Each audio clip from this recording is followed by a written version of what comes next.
नमस्कार दोस्तों, कैसे हैं आप सभी। दोस्तों, मैं राकेश सहारन स्वागत करता हूं आपका आपके अपने परिवार हरियाणा एग्जाम्स बाई एग्जामपुर में। दोस्तों, आप सब कैसे हैं? आशा करता हूं कि आप सब कुशल मंगल हैं, स्वस्थ हैं, खुश हैं, है ना। तो मेरे सभी प्रिय विद्यार्थी मुझे एक एक बार कमेंट करके बता दीजिए कि आप सब कैसे हैं, और सभी विद्यार्थी एक एक बार सेशन को ज़्यादा से ज़्यादा शेयर कर दीजिए। जिन्होंने अभी तक भी लाइक नहीं किया वो सेशन को लाइक कर दीजिए। क्लास आपको पता है हमारी रहने वाली है हरियाणा जीके की कुछ एक्सपेक्टेड क्वेश्चंस जिनकी परीक्षा में आने की प्रबल संभावनाएं रहती है, उनकी विद डिटेल हमारी जो है ना क्या रहने वाली है भाई, क्लास रहने वाली है ना। तो मेरे सभी प्रिय विद्यार्थी मुझे एक एक बार कमेंट करके बता दीजिए कि आप सब कैसे हैं, और सभी प्रिय विद्यार्थी सेशन को ज़्यादा से ज़्यादा शेयर कर दीजिए भाई, है ना। उसके बाद हम अपनी क्लास को शुरू कर देते हैं। चलिए बेटा, शाबाश, फटाफट एक बार सेशन को शेयर कर दो, और जिन्होंने अभी तक लाइक नहीं किया वो लाइक कर दो, और जो विद्यार्थी नए हैं वो सब्सक्राइब कीजिए हरियाणा एग्जाम्स बाई एग्जामपुर और एग्जामपुर मेन यूट्यूब चैनल को। तो मेरे सभी प्रिय विद्यार्थी इतना काम फटाफट कर दीजिए और फटाफट लाइव आ जाइए, ताकि हम अपना शानदार सा जो सेशन है वो शुरू कर सकें, है ना। चलिए भाई, लेकर प्रभु का नाम, लेकर ईश्वर का नाम अपनी शानदार सी क्लास को क्या करते हैं, शुरू कर देते हैं। चलिए, आज के दिन का पहला क्वेश्चन आपके सामने हाजिर है। हरियाणा में कहां पर पूछा है भाई? हरियाणा में पूछा है। क्या पूछा है? गर्मी का मौसम पूछा है कि कब से कब तक होता है। हरियाणा में गर्मी का मौसम है, कब से कब तक होता है। तो बताइए बेटा, शाबाश, हरियाणा में गर्मी का मौसम कब से कब तक होता है। सभी विद्यार्थी फटाफट क्या करेंगे भाई, इसका आंसर देंगे। चलिए जल्दी जल्दी सभी स्टूडेंट्स इस क्वेश्चन का आंसर दे डालिए, फिर मैं इसका राइट आंसर आपको बता देता हूं कि किसका सही था किसका गलत था।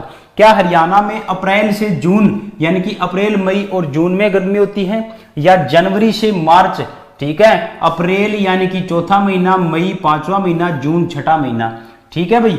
और आपका क्या है, जनवरी से मार्च पहला, दूसरा और तीसरा महीना, जुलाई से सितंबर यानी कि सातवां, आठवां और नौवां महीना। और यहां तो कोई कॉम्बिनेशन नहीं बन रहा, क्यों? क्योंकि जुलाई से मई उल्टा आ रहा है, ये तो जुलाई, जून और मई, ठीक है, यानी कि आपका ये चल रहा है सातवां, छठा और पांचवां, ऐसे चल रहा है। तो इसने पूछा गर्मी कब से कब तक होती है, जल्दी बताएंगे सभी स्टूडेंट्स। चलिए इस क्वेश्चन को हम सोल्व कर लेते हैं, है ना। तो देखिए, एक चीज का ध्यान दीजिए आप लोग, हरियाणा के अंदर अगर मैं बात करूं जनवरी महीने की, तो क्या होता है, सर्दी होती है। और जनवरी का महीना तो क्या होता है भाई, हरियाणा में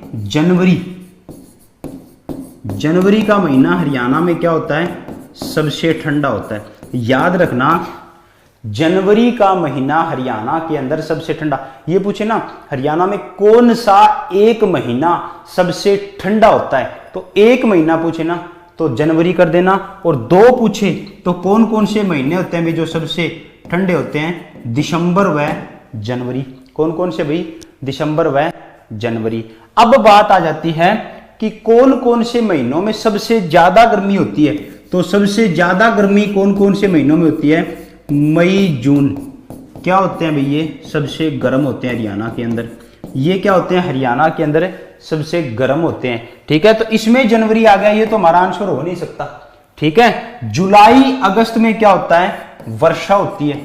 जुलाई अगस्त में बारिश का मौसम हो जाता है, तो ये भी आंसर नहीं हो सकता, ठीक है। जुलाई में फिर से वही जुलाई वर्षा वाला आ गया, तो ये भी आंसर नहीं हो सकता। मई जून तो गर्म होते ही हैं, लेकिन गर्मी की दस्तक जो है ना वो मार्च के लास्ट में आ जाती है, और अप्रैल में अच्छी खासी गर्मी पड़ने लगती है।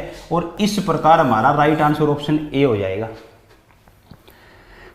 हरियाणा में गर्मी का मौसम कब से कब तक होता है, अप्रैल से जून तक होता है। अप्रैल से जून तक गर्मी का मौसम होता है। सबसे गर्म महीने पूछें तो मई, जून। सबसे ठंडे महीने पूछें तो दिसंबर, जनवरी। दिसंबर है, जनवरी भाई, ठीक है। पूछे ना ग्रीष्म काल का औसत तापमान, ग्रीष्म काल का औसत तापमान पूछे ना तो कितना बता दोगे।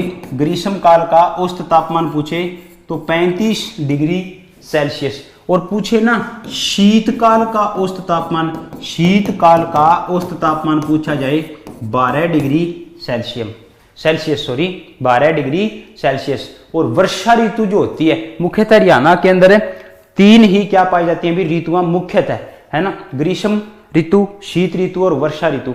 तो वर्षा के अंदर एवरेज टेम्परेचर को नहीं देखा जाता, वहां पर वर्षा को देखा जाता है। 40 से 110 सेंटीमीटर तक की यहां पर वर्षा होती है, ठीक है। तो इंपॉर्टेंट चीज यहीं पर रहेगी, दिसंबर जनवरी सबसे ठंडे, मई जून सबसे गर्म। और बारिश की बात आई तो सबसे ज्यादा जुलाई अगस्त भी होती है भी हरियाणा में वर्षा। हरियाणा में वर्षा अगर होती है तो जुलाई ETC इन महीनों में जो वर्षा होती है ना वो होती है भी दक्षिणी पश्चिमी मानसून से। ये क्वेश्चन भी पूछा जाता है, हरियाणा में जुलाई अगस्त के महीनों में वर्षा किस कारण होती है, दक्षिणी पश्चिमी मानसून के कारण होती है। दिसंबर जनवरी के अंदर जो बारिश होती है गेहूं में वो किस कारण होती है भाई, वो थोड़ा आगे लंबा भी खींच जाती है, जनवरी के बाद भी हो सकती है, पश्चिमी विक्षोभ के कारण होती है। क्लियर है पॉइंट। चलते हैं नेक्स्ट क्वेश्चन पे। बताइए अकबर किसका पुत्र था। इंपॉर्टेंट क्वेश्चन है, अकबर है किसका पुत्र था, बताइए, ठीक है। अकबर है किसका पुत्र था, फटाफट बताइए बेटा, शाबाश। तो हरियाणा के अंदर क्या हुआ था भाई, भारत में सबसे पहले मुगल शासन कहां से प्रारंभ होता है, बाबर से होता है। और बाबर क्या था भाई, बाबर आता है और पानीपत का युद्ध होता है, उसके बाद मुगल का प्रारंभ होता है। बाबर का पुत्र कौन था, हुमायूं, और हुमायूं का पुत्र आगे कौन था, अकबर। और इसने हमसे क्या पूछा है कि भाई अकबर का पुत्र कौन था, वो सॉरी अकबर किसका पुत्र था, तो अकबर किसका पुत्र था, हुमायूं का। Then option C is the right answer. Clear है पॉइंट। नेक्स्ट क्वेश्चन,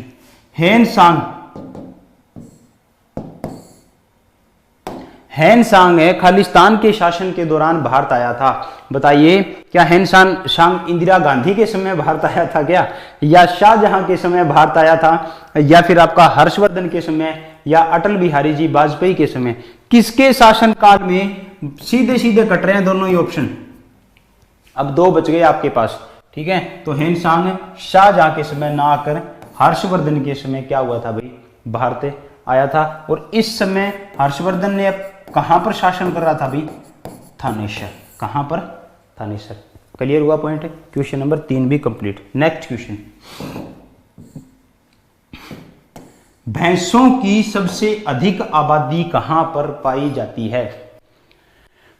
हरियाणा में सबसे ज्यादा भैंस कहां पर पाई जाती है, बताइए, शाबाश, वेरी गुड। बहुत इंपॉर्टेंट क्वेश्चन है, हरियाणा में भैंसों की सबसे अधिक आबादी कहां पर पाई जाती है। जल्दी जल्दी सभी विद्यार्थी आंसर दे दीजिए। और जिन बच्चों ने अभी तक सेशन को शेयर नहीं किया उनसे भाई गुजारिश है, एक बार सभी बच्चे सेशन को शेयर कर दीजिए, है ना। चलिए बताइए क्या राइट आंसर रहने वाला है, भैंसों की सबसे अधिक आबादी कहां पर पाई जाती है, भैंसों की सबसे अधिक आबादी कहां पर है पाई जाती है, बताइए बेटा, शाबाश। हिसार में, कैथल में, पानीपत में या रेवाड़ी में। सर्वाधिक भैंसें कहां पर पाई जाती हैं, ठीक है ना। तो सर्वाधिक भैंसों की बात आए, सर्वाधिक पूछा है, और क्या पूछा है भाई इसने, भैंस। तो सर्वाधिक भैंस लाडलो कहां पर पाई जाती है, सर्वाधिक भैंस पहले तो थी जींद में भी, पहले कहां पर पाई जाती थी, पहले पाई जाती थी जींद में। लेकिन अभी क्या है, जो नया डाटा आया था उसमें ये चेंज हो चुका है, भैंसें सबसे ज्यादा जींद में ना होकर हरियाणा के हिसार जिले में, ठीक है ना। पूछा जाए ना सबसे कम भैंस, तो आपका पंचकूला आंसर हो जाता है। क्या हो जाता है अभी, Panchkula is the right answer. सर्वाधिक गाय, सबसे ज्यादा गाय कहां पर अभी, सर्वाधिक, है ना, सर्वाधिक गाय कहां पर है, सिरसा में। सर्वाधिक गौशालाएं पूछे कहां पर है, तो कहां पर अभी आपका, सिरसा में। क्लियर है पॉइंट, याद रखिएगा। घोड़े पूछ लेना, घोड़े, घोड़े पूछ ले तो गुरुग्राम हो जाएगा। क्या हो जाएगा भाई, गुरुग्राम हो जाएगा। अगर ये पूछ लेना कि सबसे ज्यादा शुअर कहां पर पाए जाते हैं, तो सबसे ज्यादा शुअर सोनीपत में पाए जाते हैं। कहां पर पाए जाते हैं भाई, सोनीपत में। पूछ लेना सबसे ज्यादा हाथी कहां पर पाए जाते हैं, तो यमुनानगर के अंदर। वैसे एक अचरज की बात बताता हूँ आपको, हरियाणा के अंदर सरकारी डाटा के अनुसार, जो official data government of Haryana का जारी हुआ है ना पशुपालन विभाग का, उसके अनुसार हरियाणा में सिर्फ 5 ही हाथी हैं, जिसमें से 4 हाथी तो कहाँ पर है, यमुनानगर में, और 1 हाथी कहाँ पर है, कुरुक्षेत्र में।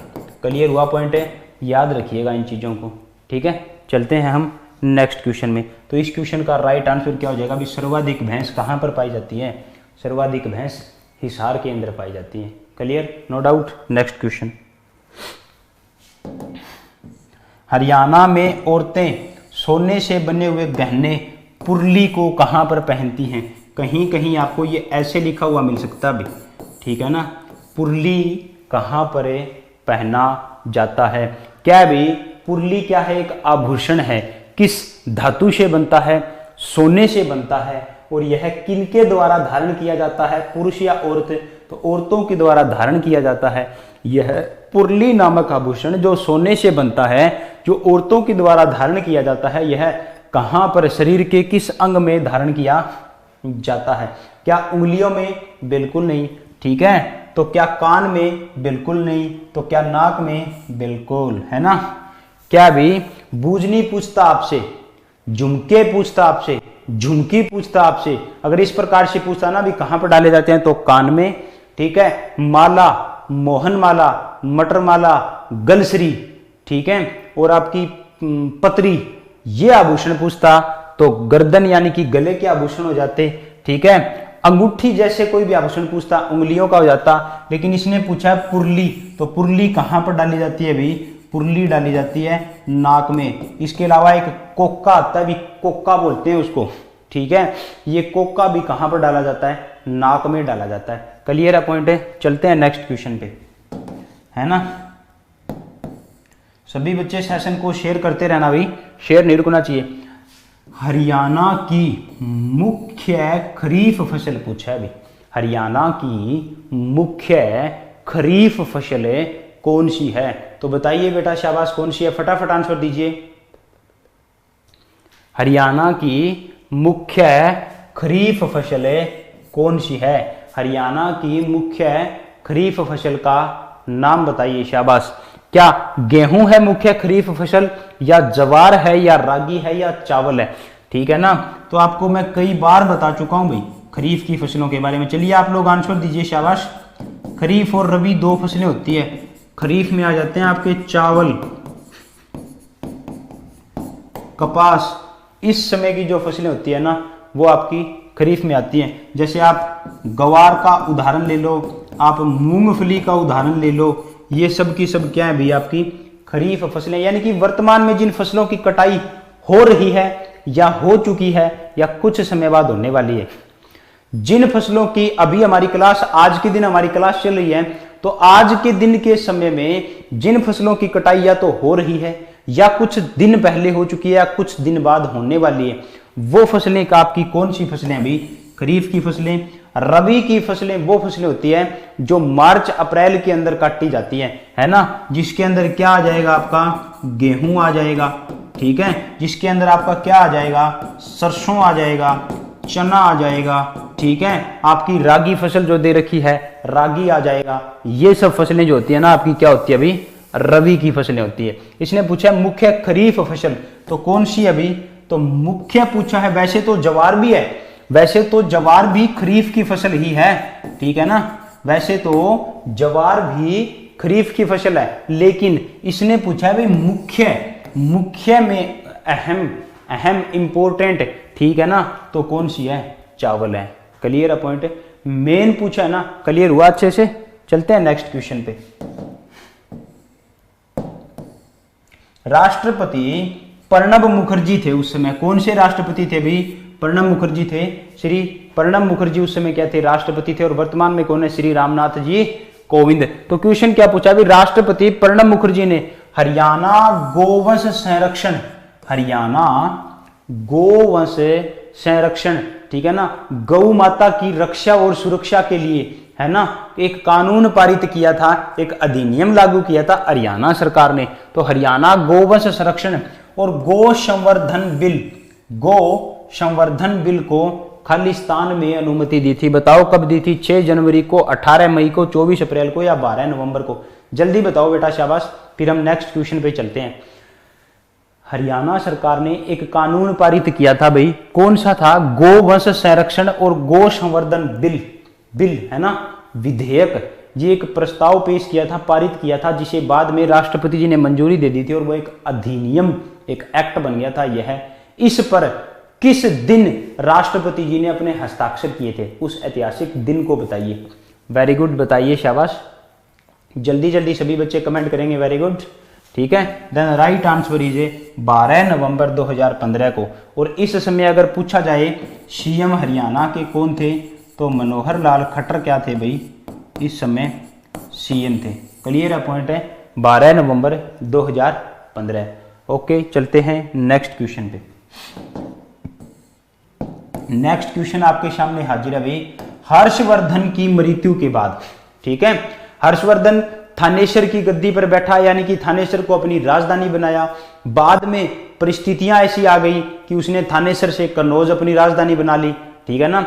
तो हर्षवर्धन की मृत्यु के बाद जो उसने अपनी कन्नौज जो गद्दी बनाई थी, कन्नौज पर शासन किया था ना, यहां हर्षवर्धन की मृत्यु के बाद किसने शासन किया, ये पूछा है। तो आप सभी बच्चे फटाफट आंसर दीजिए इस क्वेश्चन का। बताइए बेटा, शाबाश, क्या राइट आंसर है? रहने वाला है। वेरी गुड, जल्दी जल्दी सभी बच्चे कमेंट करके बताएंगे इस क्वेश्चन का राइट आंसर। हर्षवर्धन की मृत्यु के बाद खालिस्तान राजाओं ने जो है ना क्या किया था भाई? कन्नौज की गद्दी पर शासन किया था, ठीक है। तो एक चीज तो आपको पता है, हर्षवर्धन 606 ईस्वी में गद्दी पर बैठा था, है ना। 606 ईस्वी में गद्दी पर बैठा था और इस समय तक अंग्रेज तो आए नहीं थे भाई, तो ये तो ऑप्शन हो ही नहीं सकता। बाकी अब आप लोग बता दो, जल्दी बताओ बेटा, शाबाश। फटाफट फटाफट सभी स्टूडेंट इस क्वेश्चन का राइट आंसर बता डालेंगे। तो क्या है भाई, इसका हम आंसर करके नेक्स्ट क्वेश्चन पर चलते हैं। बताइए शाबाश, क्या राइट आंसर आएगा? हर्षवर्धन की मृत्यु के बाद, हर्षवर्धन की मृत्यु के बाद किन राजाओं ने कन्नौज पर शासन किया? बताइए शाबाश। हर्षवर्धन की मृत्यु के बाद किन राजाओं ने, है ना, क्या किया था भाई? कन्नौज पर शासन किया था। बताइए, वेरी गुड। मुगल राजाओं ने, ब्रिटिश राजाओं ने, चोल राजाओं ने, प्रतिहार वंश के राजाओं ने?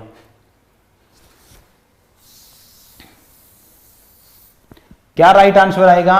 तो गुर्जर प्रतिहार वंश। कौन सा वंश भाई? गुर्जर प्रतिहार वंश के राजाओं ने क्या किया था? हर्षवर्धन की मृत्यु के बाद क्या किया था? दिल्ली की गद्दी पर शासन किया था। यहां थोड़ा सा लॉजिक लगाना चाहिए आपको हमेशा। आपको सभी बच्चों को पता है कि हर्षवर्धन दिल्ली की गद्दी पर, वो सॉरी थानेसर की और कन्नौज पर जो शासन किया था, तो प्रथम बार गद्दी पर 606 ईस्वी में बैठा था। तो 606 ईस्वी तक मुगल तो थे ही नहीं, मुगल तो 1525 1526 में आते हैं, ठीक है ना। तो 1526 में मुगल वंश का क्या होता है अभी? स्थापना होती है, ठीक है। ब्रिटिश भी इस समय नहीं आते, ब्रिटिश भी तो बहुत लेट आते हैं। 1699 ईस्वी में आपने देखा होगा, 1600 ईस्वी में, सॉरी 1600 ईस्वी में आपने देखा होगा ईस्ट इंडिया कंपनी की स्थापना हुई थी। कहाँ 600 ईस्वी, कहाँ 1600 ईस्वी। इसके बाद चोल राजा भी इस समय नहीं रहे। हाँ, आप चोल में और प्रतिहार वंश में थोड़ा सा फंस सकते हो, लेकिन ये आंसर भी नहीं होगा। तो राइट आंसर क्या हो जाएगा? प्रतिहार वंश। चलते हैं नेक्स्ट क्वेश्चन पे। बताइए क्या राइट आंसर रहने वाला है? भिवानी नहर किस नहर से निकाली गई है? भिवानी जिले में सिंचाई करने हेतु भिवानी को सिंचित करने के उद्देश्य से एक नहर निकाली गई। नहर का नाम भिवानी नहर है। यह नहर कहां से निकाली गई है, ये पूछा है। बताओ शाबाश।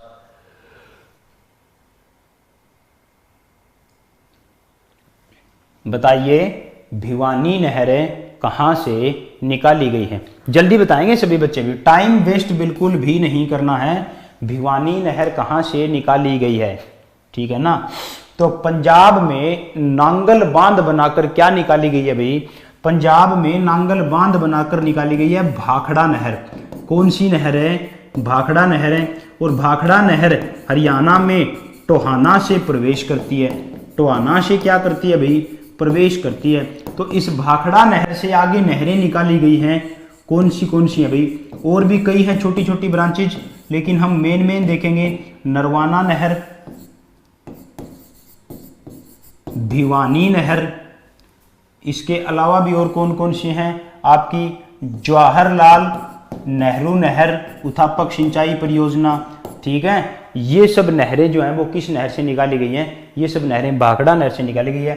भिवानी नहर का पूछा है तो राइट आंसर क्या हो जाएगा, भाखड़ा नहर से भिवानी नहर को निकाला गया है। क्लियर है पॉइंट। चलते हैं नेक्स्ट क्वेश्चन पे, बताइए क्या रहने वाला है राइट आंसर। हरियाणा के लोगों के द्वारा पहनी जाने वाली पगड़ी क्या कहलाती है। हरियाणवी लोगों के द्वारा पहनी जाने वाली पगड़ी क्या कहलाती है, बताइए शाबाश। हरियाणा के लोगों द्वारा पहनी जाने वाली पगड़ी क्या कहलाती है, वेरी गुड। खंडवा कहलाएगी, पगड़ी कहलाएगी, पेटा कहलाएगी या क्राउन कहलाएगी, बताइए शाबाश। हरियाणवी लोगों के द्वारा पहनी जाने वाली पगड़ी क्या कहलाती है।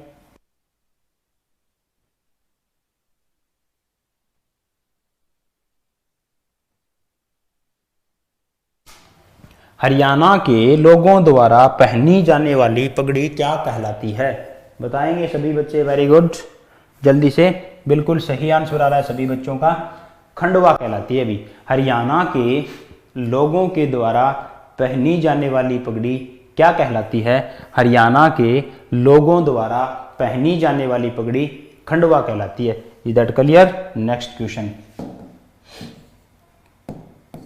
भगवद गीता के अनुसार, है ना, बहुत ही इंपॉर्टेंट क्वेश्चन है, एचएसएससी का फेवरेट क्वेश्चन है, पहले पूछा भी गया है, ठीक है। और ये शंका मन से निकाल दीजिएगा कि मेल कांस्टेबल में हरियाणा जी के नहीं आई तो आगे भी नहीं आएगी, 100% आएगी, डेफिनेटली आएगी और 25% वेटेज रहेगा, ठीक है ना। तो बेटा पढ़ते रहिए, मेहनत करते रहिए, कामयाबी आपके कदम जरूर चूमेगी, आज नहीं तो कल, ठीक है। भगवत गीता के अनुसार भगवान के साथ जुड़ने का, भगवत गीता के अनुसार है भगवान के साथ जुड़ने का दूसरा मार्ग क्या है, दूसरा मार्ग क्या है, कर्म क्रिया भक्ति ज्ञान, ठीक है ना। हम किसके द्वारा भगवान से सीधे तौर पर जुड़ सकते हैं, ठीक है ना। भगवत गीता के अनुसार है हम किसके द्वारा भगवान से सीधे तौर पर जुड़ सकते हैं, ठीक है ना। तो कर्म एक ऐसी चीज है, कहते हैं ना कि इंसान को हमेशा सत्कर्म करने चाहिए, अच्छे कर्म करने चाहिए, इंसान को भी हमेशा बुरे कर्मों से दूर रहना चाहिए, इंसान को किसी का बुरा नहीं करना चाहिए। ये सब चीजें क्यों कही जाती हैं, क्यों कही जाती हैं, क्योंकि कर्म एक ऐसी क्रिया है जिसके द्वारा हम अपने ईश्वर से, हम अपने प्रभु से सीधे तौर पर जुड़ सकते हैं। अभी हमारे कर्म अच्छे होंगे तो ईश्वर हम पर हमेशा मेहरबान रहते हैं, हमारे कर्म ही अगर अच्छे नहीं होंगे तो फिर हम भगवान से मतलब शुभ फल प्राप्ति की क्या ही इच्छा प्रिय विद्यार्थियों कर सकते हैं। मान रहे हो ना बात को, क्योंकि कर्म जो होते हैं ना, कर्म और नियत इंसान की हमेशा अच्छी होनी चाहिए, जीवन में उसे कभी दुखों का सामना नहीं करना पड़ता। वो एक अलग बात है कि कहीं कहीं जीवन में कठिनाइयां आ जाती हैं तो वहां पर यह भी तो हो सकता है ना कि भगवान हमारी परीक्षा ले रहे हो, ठीक है ना, भगवान हमारी परीक्षा ले रहे हो, ठीक है। तो वो कहते हैं ना कि शिव जिसके हिस्से आएंगे उसके हिस्से विष भी तो आएगा, है ना, लेकिन उस विष का रिजल्ट बहुत शानदार जबरदस्त शानदार होता है जब शिव की कृपा होती है। तो कर्म क्या है भाई, कर्म एक ऐसी चीज है जिससे कि हम सीधे ईश्वर से जुड़ सकते हैं, है ना। चलिए नेक्स्ट क्वेश्चन पे चलते हैं, बताइएगा राइट आंसर। भगवान राम की रावण पर विजय का त्योहार, धर्म की अधर्म पर विजय, धर्म की अधर्म पर विजय, अच्छाई की बुराई पर विजय, भगवान श्री राम की रावण पर विजय जो हुई थी, इस दिन को किस त्योहार के रूप में मनाया जाता है ना। जब त्योहार आ जाता है तो हम क्या कहते हैं भाई कि इस दिन धर्म की अधर्म पर विजय हुई थी, अच्छाई की बुराई पर विजय हुई थी, भगवान श्री राम की रावण पर विजय हुई थी। तो ऐसा कौन सा त्योहार है, क्या पोंगल है, बैसाखी है, विशु है, दशहरा है, कौन सा ऐसा त्योहार है, ठीक है, बताइए शाबाश। इसका क्या राइट आंसर जो है ना लाडलो रहने वाला है, जल्दी जल्दी आंसर दीजिए बेटा, शाबाश। चलते हैं फिर हम नेक्स्ट क्वेश्चन पे, बताइए क्या राइट आंसर रहेगा। तो इस क्वेश्चन का राइट आंसर रहेगा आपका, वो रहेगा भी दशहरा। दशहरे का त्योहार जो है वो भगवान श्री राम की रावण पर विजय का प्रतीक है। नेक्स्ट क्वेश्चन, लोकप्रिय साप्ताहिक ज्ञानोदय लोकप्रिय साप्ताहिक ज्ञानोदय का प्रकाशन आरंभ हुआ। एक समाचार पत्र था भाई, लोगों को बहुत प्रिय था, ज्ञानोदय नाम था। वीकली रूप से होता है ना, एक समापत्रिका होती है जो डेली आती है, एक होता है साप्ताहिक रूप से आती है, एक होता है मासिक आती है, एक होता है हर 6 महीने बाद आती है, एक होता है हर 1 साल बाद आती है। ठीक है, तो ये किस प्रकार का पत्र था भाई?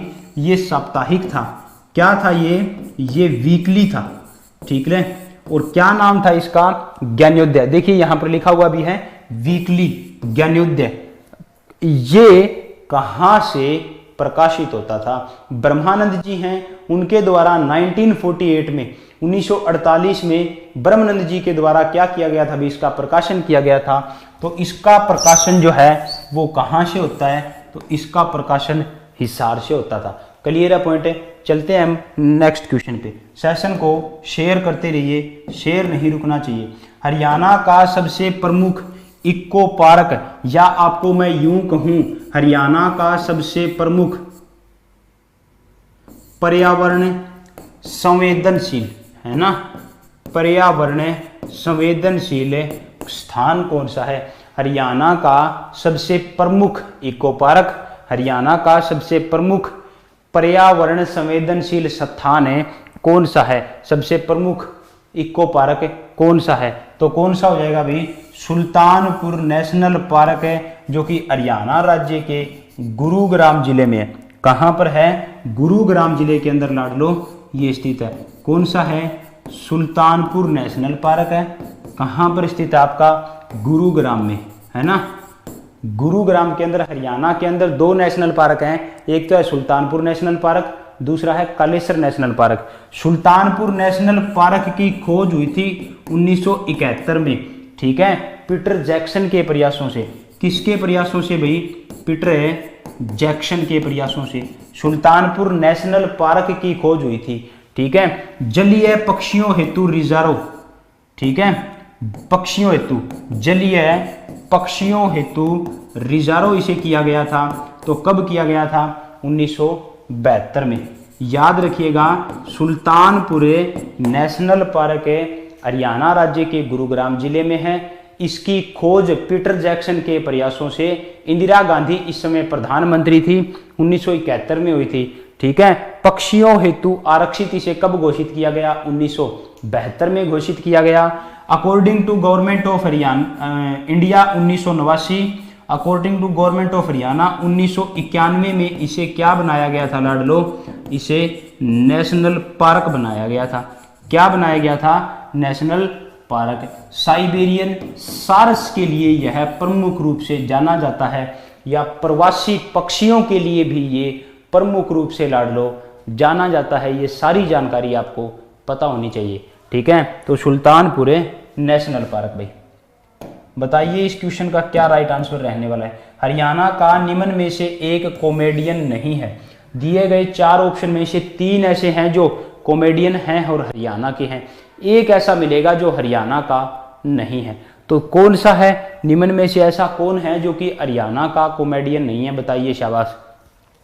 जॉनी लीवर, सुनील ग्रोवर, सुरेंद्र शर्मा, परविंदर सिंह। ठीक है, सुनील ग्रोवर आपने सुना होगा, देखा होगा, है ना, मिस्टर गुलाटी, है ना, तो हरियाणा से बिलोंग करते हैं, भी हरियाणा के सिरसा से बिलोंग करते हैं। सुरेंद्र शर्मा 4 लाइन सुना रियो हूं, सुना होगा कभी, है ना, तो ये भी एक हास्य कवि हैं, कॉमेडियन हैं, हरियाणा से बिलोंग करते हैं। परविंदर सिंह भी एक कॉमेडियन हैं जो कि हरियाणा से बिलोंग करते हैं, लेकिन प्रसिद्ध हास्य अभिनेता है, प्रसिद्ध कॉमेडियन है, ऑल ओवर इंडिया काफी फेमस है, ये आपने बहुत फिल्मों में देखा होगा। जॉनी लीवर। कौन भी? जॉनी लीवर हरियाणा के ना होकर कहाँ के हैं? आंध्र प्रदेश के। तो क्या हो जाएगा ये हमारा राइट आंसर? जॉनी लीवर क्या है? जॉनी लीवर हरियाणा के नहीं है। क्लियर है पॉइंट? चलते हैं नेक्स्ट क्वेश्चन पे। बताइएगा क्या राइट आंसर इसका रहने वाला है। भारत के सामाजिक एवं राजनीतिक कार्यकर्ता तथा भारतीय गोरक्षा दल के नेतृत्वकर्ता, भारतीय गोरक्षा दल के नेतृत्वकर्ता कौन है? क्या नाम है इनका? बताइए, शाबाश। बहुत ही इंपॉर्टेंट क्वेश्चन है। भारत के सामाजिक एवं राजनीतिक वर्कर हैं, ये कार्यकर्ता हैं, ठीक है ना, एक्टिविस्ट हैं ये। ठीक है। तब भारतीय गोरक्षा दल के क्या है ये नेतृत्व करता, इनका क्या नाम है भाई, तो पवन पंडित। क्या नाम है इनका, पवन पंडित हैं, जो कि भारतीय गोरक्षा दल के नेतृत्व करता है। नेक्स्ट क्वेश्चन, हरियाणा के सभी जिलों में सार्वजनिक वितरण प्रणाली के अंतर्गत केरोसिन की आपूर्ति पर रोक लगाकर केरोसिन मुक्त बन गया था। कब हुआ था भैया, ऐसा बताइए, शाबाश। ऐसा कब हुआ था, जल्दी जल्दी सभी बच्चे बताएंगे। हरियाणा केरोसिन मुक्त बना था तो कब बना था, ठीक है, जल्दी जल्दी सभी बच्चे आंसर देंगे, शाबाश। देखिए, सबसे पहले तो केरोसिन मुक्त कौन बना था भाई, सबसे पहले तो केरोसिन मुक्त बनी थी दिल्ली, है ना, दिल्ली बनी थी, ठीक है। दूसरा, भारत के अंदर, या फिर यूं कह लो कि पहला राज्य, क्योंकि दिल्ली तो एक संघ शासित क्षेत्र है ना, पहला राज्य मान लो, और दूसरी इकाई जो कि केरोसिन मुक्त बनी वो हरियाणा ही थी, ठीक है। और कब बनी थी लाडलो, 1 अप्रैल 2017 को बनी थी। याद रखना, केरोसिन मुक्त सबसे पहले होता है दिल्ली, दिल्ली के बाद हरियाणा। और अगर पूछे ना पहला राज्य, तो दिल्ली एक केंद्र शासित प्रदेश है, इसलिए पहला राज्य हरियाणा हो जाएगा, और वैसे दूसरी यूनिट या दूसरी इकाई हरियाणा हो जाएगा। क्लियर है, चलते हैं नेक्स्ट क्वेश्चन पे, ठीक है। हरियाणा के किस शहर में रेलवे हेरिटेज म्यूजियम स्थित है, इंपॉर्टेंट क्वेश्चन है, डेफिनेटली एग्जाम में पूछा जाएगा भाई, पहले बता देता हूं, ठीक है। हरियाणा के किस शहर में रेलवे हेरिटेज म्यूजियम स्थित है, हरियाणा के, in which city of Haryana is the railway heritage museum located. Haryana में सबसे पहले रेल कहाँ चली थी, सबसे पहले रेल चली थी भाई 1873 में, कहाँ से कहाँ तक है, दिल्ली टू रेवाड़ी, ठीक है। इसके बाद 1893 में कहाँ पर है, रेवाड़ी में क्या किया गया था भाई, एक म्यूजियम जो है ना बनाया गया था।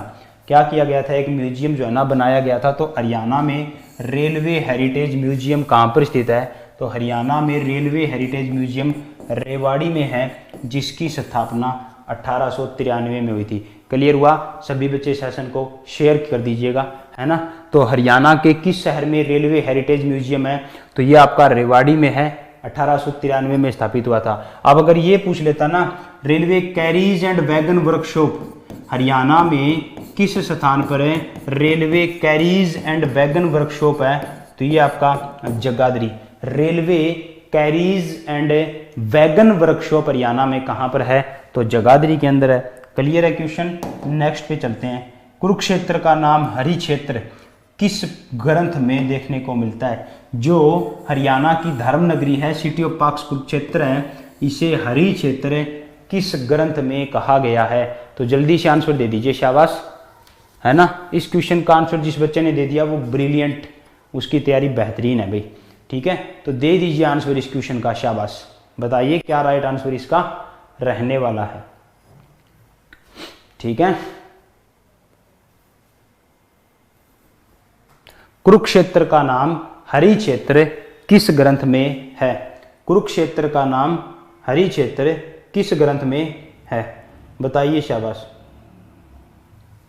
कुरुक्षेत्र का नाम हरि क्षेत्र किस ग्रंथ में देखने को मिलता है भाई, स्कंद पुराण में देखने को मिलता है। नेक्स्ट क्वेश्चन आ चुका है, सच्चर फॉर्मूला लागू होने का क्या प्रभाव हुआ, बताइए, शाबाश।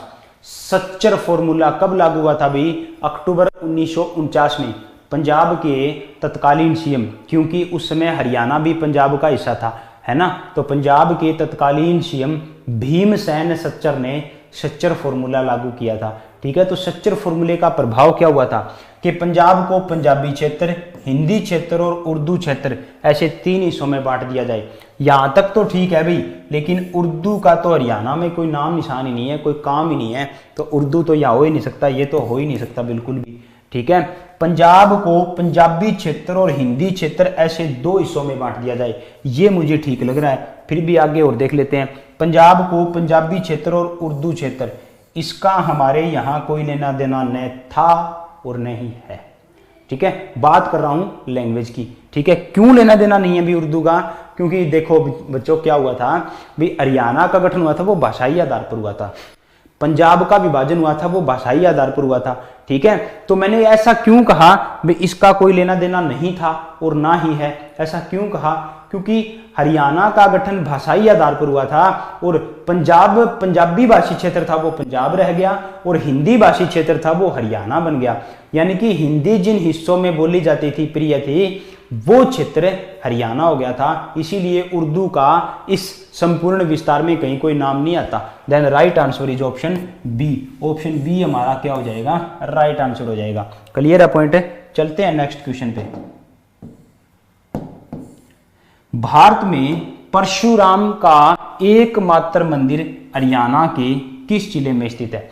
भारत में भगवान परशुराम जी हैं, उनका एकमात्र मंदिर है वो हरियाणा के किस जिले में? अभी तो भिवानी जिले के अंदर है। अब याद रखिएगा एक क्वेश्चन ये भी आ सकता है, भगवान परशुराम शारो धर्म मंदिर। ठीक है, ये क्वेश्चन आए ना, भगवान परशुराम है शारो धर्म मंदिर है, देन राइट आंसर हो जाएगा यमुनानगर। ठीक है, भगवान परशुराम शरो धर्म मंदिर पूछा जाए तो हरियाणा के यमुनानगर जिले के अंदर है। अगर पूछा जाए परशुराम का एकमात्र मंदिर, देन राइट आंसर हो जाएगा भिवानी। क्लियर है पॉइंट है? चलते हैं नेक्स्ट क्वेश्चन पे। रेवड़ी तथा गज्जक, रेवाड़ी नहीं रेवड़ी तथा गज्जक हरियाणा के कौन से शहर की प्रसिद्ध वस्तुएं हैं? बताइए, शाबाश।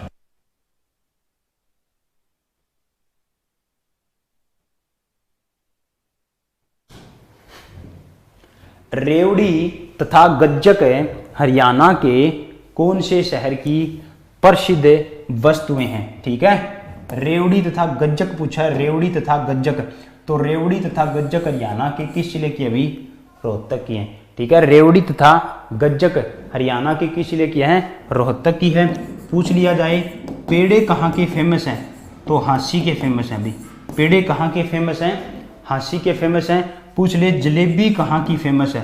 तो जलेबी कौन से हलवाई भाई? मातूराम हलवाई कहाँ की फेमस है? गोहाना की। ठीक है ना, तो ये क्वेश्चंस भी पूछे जाते हैं अक्सर। ठीक है ना, तो ध्यान रखिएगा इन चीज़ों का।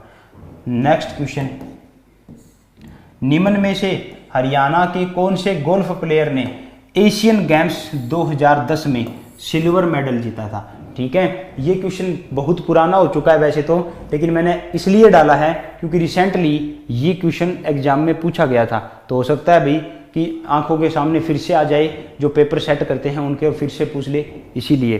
तो कौन थे जिन्होंने एशियन गेम्स 2010 में सिल्वर मेडल जीता था? तो कौन थे भाई? अभिनव लोहान। नेक्स्ट क्वेश्चन, सिंधु घाटी सभ्यता सतल शीशवाल का उत्खनन किसने किया था? सिंधु घाटी सभ्यता सतल शीशवाल है हरियाणा राज्य के हिसार जिले में। कहाँ पर है भाई? हिसार जिले में है। इसका उत्खनन जो है वो किसने किया था? बताइए, शाबाश। इसका उत्खनन किसने किया था? तो सूरजभान जी हैं जिन्होंने सिंधु घाटी सभ्यता सतल का क्या किया था? उत्खनन किया था। नेक्स्ट क्वेश्चन, बहुत ही इंपॉर्टेंट क्वेश्चंस की सीरीज है ये। ठीक है, प्रदेश में बड़े बस डिपो कितने हैं? प्रदेश में बड़े बस डिपो कितने हैं? तो प्रदेश में बड़े बस डिपो है लाडलो 24। प्रदेश में बड़े बस डिपो कितने हैं? तो प्रदेश में बड़े बस डिपो कितने हैं? अभी प्रदेश में बड़े बस डिपो हैं 24। छोटे बस डिपो पूछा जाए प्रदेश में छोटे बस डिपो की संख्या, तो छोटे कितने हैं? 13। बड़े कितने हैं? 24। छोटे कितने हैं? 13। क्लियर हुआ पॉइंट? याद रखिएगा, पहला 4 मंजिला बस स्टैंड, ठीक है, पहला 4 मंजिला बस स्टैंड कहाँ पर स्थित है? तो पहला 4 मंजिला बस स्टैंड कहाँ पर बना है भाई? फतेहाबाद के अंदर। FTB का मतलब होता है फतेहाबाद, कहीं आप लोग फरीदाबाद समझ जाओ। ठीक है, पहला 4 मंजिला बस स्टैंड हरियाणा के किस जिले में? फतेहाबाद जिले में। किस शहर में? फतेहाबाद शहर में। किस नेशनल हाईवे पर? पूछा जाए ना तो NH9 पर है लाडलो। किस नेशनल हाईवे पर है? NH9 पर। ये क्वेश्चन भी पूछे जाते हैं, याद रखना इसको। ठीक है, मानव जाति के जनक माने जाने वाले वेवस्वत मन्नु को अवंती सुंदरी कथा नामक ग्रंथ में किस स्थान का निवासी माना गया? किस स्थान का निवासी? भाई पानीपत, स्थानेश्वर, रोहतक और पंचकुला। देन कौन सा आ जाएगा? स्थानेश्वर यानी कि थानेसर यानी कि वर्तमान का थानेसर यानी कि कुरुक्षेत्र जिला माना गया था। इंपॉर्टेंट क्वेश्चन है, याद रखिएगा। चलते हैं नेक्स्ट क्वेश्चन पे। कुरुक्षेत्र जिले के थानेसर नगर में कुक्कुट जांच रोग प्रयोगशाला, बहुत ही इंपॉर्टेंट क्वेश्चन है। कुरुक्षेत्र जिले के, मैंने आपको ये एक बार पहले भी करवाया था, इसलिए जल्दी से इसका आंसर दे दीजिए। एक बार नहीं, शायद 2 बार मैंने आपको ये क्वेश्चन पहले करवा दिया है। कुरुक्षेत्र जिले के थानेसर नगर में कुक्कुट रोग जांच प्रयोगशाला किस वर्ष स्थापित की गई थी? कुक्कुट रोग जांच प्रयोगशाला किस वर्ष लाडलो स्थापित की गई थी? जल्दी बताएंगे सभी बच्चे इस क्वेश्चन का क्या राइट आंसर रहेगा। 1980, 81, 1994 या फिर 85, 1988, 89, 95, 96। इस क्वेश्चन का क्या राइट आंसर रहने वाला है? बताइए, शाबाश। बहुत ही इंपॉर्टेंट क्वेश्चन है। 1980, 81, 1984, 85, 1988, 89, 1995, 96। क्या इस क्वेश्चन का राइट आंसर जो है ना रहने वाला है? बताइए, शाबाश। Then according to option the right answer is 1988, 89। ठीक है ना। कुक्कुट रोग जांच प्रयोगशाला है ना, कुक्कुट रोग जांच प्रयोगशाला 1988, 89। अब ये भी पूछ सकता है भी कुक्कुट रोग जांच प्रयोगशाला स्थापित कहां पर हुई? थानेसर में। किस जिले में? कुरुक्षेत्र में। ये चीजें याद रखिएगा, कहीं सिर्फ आंसर का रट्टा मार लो, क्वेश्चन को भूल ही जाओ। भिवानी जिले में सघन पशु विकास परियोजना, भिवानी जिले में सघन पशु विकास परियोजना कब लाई गई थी? 1970, 1966, 1972, 1978। ठीक है ना। दिए गए ऑप्शन में से कौन सा राइट आंसर है? कब भिवानी में क्या भाई सघन पशु विकास परियोजना लागू की गई थी? तो भिवानी में वर्ष 1972 के अंदर है ना। Option B is the C, option C is the right answer. 1972 में भिवानी में सघन पशु विकास परियोजना लागू की गई थी। ठीक है। Important question. अरावली का सबसे ऊंचा क्षेत्र जिसकी ऊंचाई 652 मीटर है उसे क्या कहा जाता है? ये सिर्फ हरियाणा का है भाई, ये याद रखना, सिर्फ हरियाणा का। अरावली का वैसे सबसे ऊंचा शिखर है ना वो राजस्थान के सिरोही जिले में माउंट आबू के पास है, गुरु शिखर। ठीक है। हरियाणा का पूछा इसने, तो हरियाणा का कौन सा है भाई? कुलतांजपुर है। कौन सा? कुलतांजपुर है कहां पर है? नारनौल नगर के पास है, महेंद्रगढ़ जिले में है, महेंद्रगढ़ जिले में है।